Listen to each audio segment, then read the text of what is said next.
తండ్రి కుమార పరిశుద్ధాత్మ నామములో మీ అందరికీ మరణాత.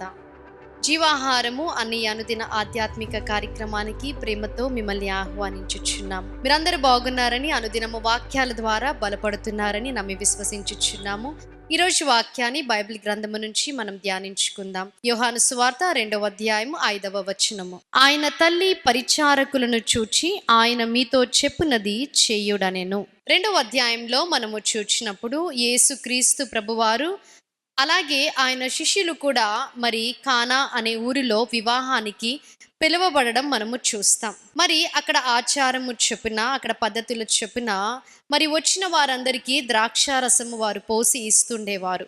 ఆ ద్రాక్షారసం అయిపోయినప్పుడు మరి యేసుక్రీస్తు ప్రభువారి తల్లి ఆయన దగ్గరికి వెళ్ళి అలాగే పరిచారకులకి కూడా మరి ఆ ద్రాక్షరసం అయిపోయింది అని చెప్పడం మనము చూస్తాం. అప్పుడు దేవుడు నా సమయము ఇంకా రాలేదు అని చెప్పి ఉన్నారు. మరి శిష్యులు ఆయన దగ్గరికి వెళ్ళినప్పుడు ఆ బాణాలో మరి నీళ్లు మీరు నింపండి అని చెప్పడం మనము చూస్తాం.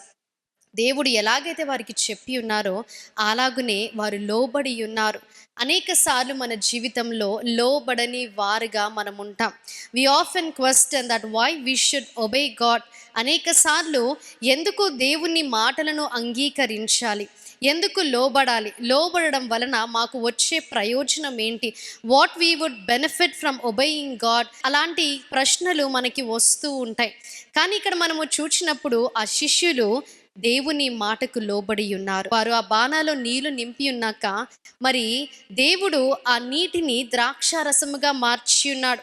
ఆ బాణాలో ఉన్న నీళ్ళని మరి మీరు పోసి ఇవ్వండి అని చెప్పడం మనము చూస్తాం. దేవుడు ఆశీర్వదించగా ఆ నీరు ద్రాక్షారసముగా మారి ఉంది. వారు లోబడి ఉన్నారు కాబట్టి అక్కడ ఆశ్చర్య కార్యం వారు చూసి ఉన్నారు. మనం కూడా లోబడినప్పుడు దేవుని క్రియలు మన జీవితంలో మనము చూస్తాం. అంతేకాదు అక్కడ ఆ వివాహానికి వచ్చిన వారు కూడా ఆ ద్రాక్ష రసముతో సంతృప్తి చెందిన వారిగా మనము చూస్తాం. ఎందుకనగా మొదటిగా ఏ ద్రాక్ష రసం అయితే వారు అక్కడ పోసి ఉన్నారో మరి రెండవసారి కూడా అదే ద్రాక్ష రసమును ముందు ఏ రీతిగా ఉందో అదే రీతిగా మరలా ఉండడం మనము చూస్తాం. ఇక్కడ బైబిల్ గ్రంథంలో మనము చూచినప్పుడు అక్కడ వాక్యం తెలియజేస్తుంది, నీవైతే ఇది వరకును మంచి ద్రాక్షరసం ఉంచుకొని ఉన్నావని అతనితో చెప్పెను. ఇక్కడ ఆ విందు ప్రధాని మరి పెండ్లి కుమారుని పిలిచి ముందుగా ఏ ద్రాక్షరసం అయితే ఇచ్చావో ఇప్పుడు కూడా నీవు అదే ద్రాక్షరసం ఇచ్చి ఉన్నావు అంటే అక్కడికి వచ్చిన వారు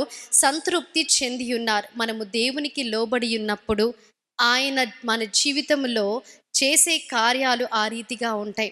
సంతృప్తి చెందే వారముగా మనం ఉంటాం. ఇక్కడ మనము చూచినట్లయితే వారు లోబడి ఉన్నారు కాబట్టి వారు అక్కడ ఆశ్చర్య కార్యము చూసి ఉన్నారు. మనం కూడా లోబడి ఉన్నప్పుడు మన జీవితాలలో కూడా దేవుడు ఆశ్చర్య కార్యాలు చేస్తారు. ఆయన యందు మనము విశ్వాసం ఉంచి ఆయన మాటకు మనం లోబడి ఉన్నప్పుడు మన జీవితంలో దేవుడు ఆశ్చర్య కార్యాలు చేస్తారు. ఇది వాక్య వర్తమానాన్ని దేవుడు మీ వినికిడిలో హృదయంలో భద్రపరిచి దీవించి ఆశీర్వదించునుగాక. ఆమేన్. మహాగణుడా, మహోన్నతుడా, పరిశుద్ధుడా, నమ్మదగిన మా యేసుక్రీస్తు ప్రభువా, మీకు స్తుతులు, స్తోత్రాలు, వందనాలు. ఈ ఉదయకాల సమయమున తండ్రి వాక్యం ద్వారా మీరు మాతో మాట్లాడి ఉన్నారు. విన్న వాక్యాన్ని ప్రతి ఒక్కరి హృదయంలో మీరు భద్రపరిచి దీవించి ఆశీర్వదించండి. అవును తండ్రి, అలనాడు శిష్యులు మీకు లోబడి ఉన్నారు కాబట్టి దేవా ఆశ్చర్య కార్యము వారు చూడగలిగి ఉన్నారు. దేవా వాక్యము ఎందరైతే విన్నారో తండ్రి వారి జీవితంలో కూడా మీరు ఆశ్చర్య కార్యాలు, అద్భుత కార్యాలు మీరు చేయండి. యేసుక్రీస్తు నామములో అడిగి వేడుకుంటున్నాం ప్రియ పరలోకపు తండ్రి, ఆమేన్. అందరికీ మరణాత. దేవుడు మిమ్మల్ని అందరినీ దీవించి ఆశీర్వదించునుగాక. ఆమేన్.